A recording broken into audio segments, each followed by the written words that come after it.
그때 예수님께서 나는 하늘에서 내려온 빵이다 하고 말씀하셨기 때문에 유다인들이 그분을 두고 수군거리기 시작하였다. 그들이 말했다. 저 사람은 요셉의 아들 예수가 아닌가? 그의 아버지와 어머니도 우리가 알고 있지 않는가? 그런데 저 사람이 어떻게 나는 하늘에서 내려왔다고 말할 수 있는가? 그러자 예수님께서 그들에게 대답하셨다. 너희끼리 수군거리지 마라. 나를 보내신 아버지께서 이끌어주지 않으시면 아무도 나에게 올 수 없다. 그리고 나에게 오는 사람은 내가 마지막 날에 다시 살릴 것이다.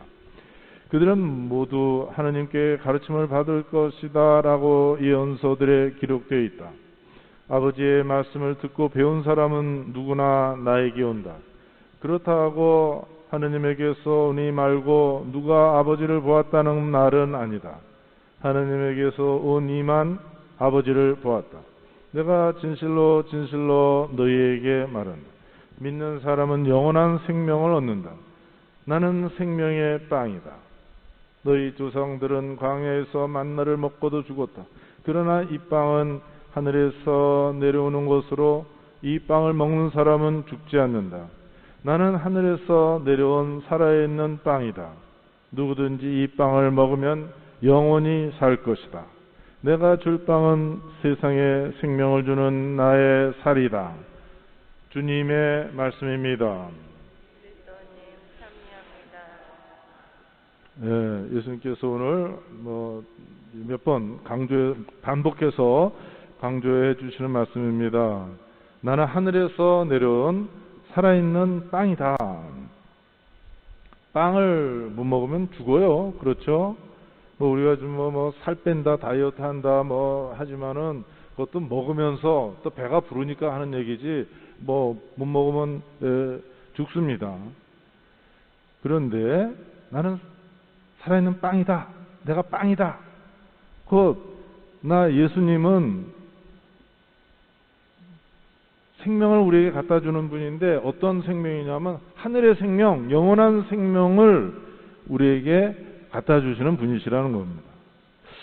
이게 참 우리가 알아듣기가 쉽지 않죠. 또 당상 미사 때도 이거 빵을 축소한 다음에 이거 그리스도의 몸이라고 이제 받아 먹으라고 이걸 어떻게 알아들어야 되는가? 그래서 예수님의 이 말씀은 하는 비유인가? 그런데 성체성사가 없으면 우리가 이 예수님의 말씀을 그냥 하나의 비유로 알아들을 수 있습니다. 그러니까 예수님은 이 빵과 같은 분이시다. 근데 예수님은 나는 살아있는 빵이다 이렇게 얘기했죠. 빵이다. 빵과 같다. 이렇게 비유로 말씀하신 것이 아닙니다. 그러니까 그 복음을 가만히 이렇게 들여다보면은 예수님께서 일부러 여러 차례 제자들에게 비유로 말씀해 주셨어요. 복음에 그렇게 나오잖아요. 예수님은 비유로 말씀해 주셨다. 그 이유가 이렇게 있는데, 씨 뿌리는 사람의 비유도 있고, 저절로 자라나는 비유, 씨의 비유도 있고, 땅에 묻힌 보물의 비유도 있고, 등불의 비유도 있습니다. 그런데 여기서는 비유로 하지 않으셨어요. 예수는 하늘에서 내려온 살아있는 빵이다. 그러니까 이 말씀은 그냥 들으면 우리가 어떻게 알아들을 수 있느냐. 성체성사로 우리가 이 말씀을 알아들을 수 있는 겁니다. 오늘 복음 맨 마지막에 내가 줄 빵은 세상에 생명을 주는 나의 살이다. 우리가 매일매일 참석하면서 우리 바로 그리스도의 몸, 이 빵, 그런데 예수님의 살, 그렇게 알아들으니까 이 성경 말씀이 다 그대로 우리가 무리 없이 우리가 알아들을 수 있는 겁니다. 그렇습니다. 하느님 아버지께서 우리 모든 사람들을 너무나 사랑하셔서 당신의 영원하신 아드님을 우리와 같은 인간이 되도록 하셔서 세상에 보내주셨습니다.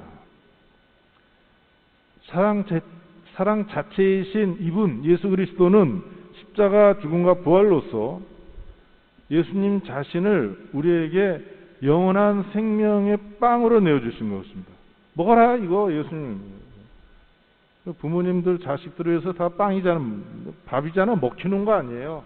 사실 그러니까 예수님 말씀도 아주 알아들을 수 없는 말씀이 아닙니다. 우리 생활 속에 비슷한 게 있지 않냐. 자식들을 위해서 부모가 다 내어주는 거 아니에요. 그냥 빵으로, 밥으로. 체험 만찬 때 예수님께서 식탁에서 이제 이 성체성사를 세우신 거 아닙니까? 빵을 두고 너희는 모두 이것을 받아 먹어라. 이 빵 너희를 위해 내어주는 내 몸이다. 나를 기억하여 이를 행하여라. 오늘도 지금 그대로 우리가 예수님의 말씀, 성경 말씀 그대로 실천하는 거 아니겠어요? 그래서 미사 중에 이제 우리 손에 이 빵, 하늘에서 내려온 살아있는 빵, 영원한 생명을 주는 예수님의 살을 빵으로 우리가 이렇게 받아 먹지 않습니까? 우리는 신비롭게 이루어지는 이 엄청난 하느님의 선물인데 그게 뭐예요? 하느님 자신 아니냐?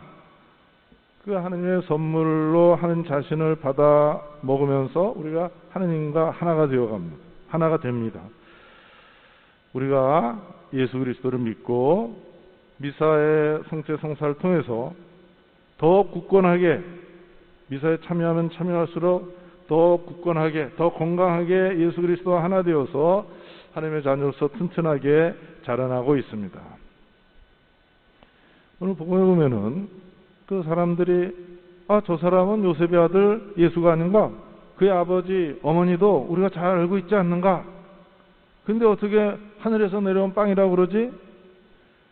그러니까 성체성사를 통해서 하느님께서 우리에게 하느님 자신을 영원한 생명의 빵으로 내어주시는데 우리의 일상 삶을 통해서 오신다. 특별한 모습으로 오는 게 아니라 저 사람 우리 동네 같이 사는 사람 아니야.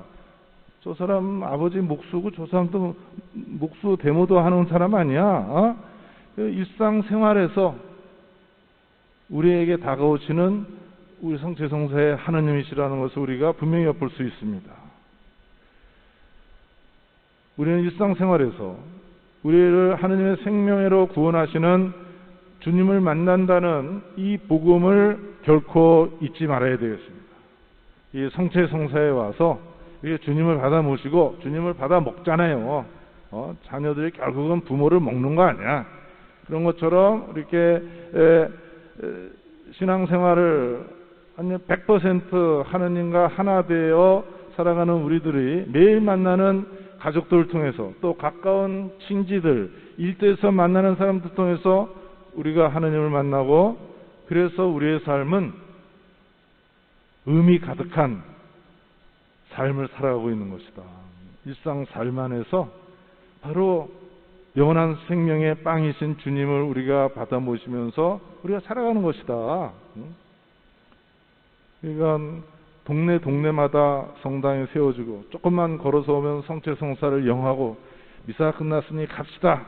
우리가 일상생활로 돌아가는 그곳에서 우리는 바로 자신을 생명의 빵으로 내어주시는 주님과 하나 되어서 이렇게 살아가고 있습니다. 그러니까 우리가 모두 감사드리지 않을 수 없죠. 그래서 여러분들이 이렇게 코로나 바이러스가 오히려 확진자가 늘어남에도 불구하고 용감하게 이렇게 주님의 식탁에 모여왔고 이 믿음을 간직하고 있는 사람들입니다. 복음에 보면은 예수님께서 대답하셨습니다. 너희끼리 수군거리지 마라. 나를 보내신 아버지께서 이끌어주지 않으시면 아무도 나에게 올 수 없다. 그러니까 우리가 영적인 감을 좀 가져봐야 되겠어요. 누가 나를 자꾸 여기 온 거예요? 누가 나를 자꾸 여기 온 거예요? 이 성체성사를 거행하러 미사에 온 거 하느님 아버지께서 나를 이끌어 주셨구나. 이 성경 말씀 듣는 이유가 주님께서 하느님 아버지께서 나를 이끌어 주셔서 당신의 아드님을 하늘에서 내려온 생명의 빵으로 이분을 통해서 우리가 영원한 생명을 받아 모실 수 있게 되었구나. 그래서 우리가 정말 다시 한번 이 미사를 통해서 주님의 말씀을 들으면서 하느님의 손길을 내가 이렇게 느끼지 않을 수 없고 그래서 더욱더 주님께 감격적으로 감사를 드리지 않을 수 없습니다.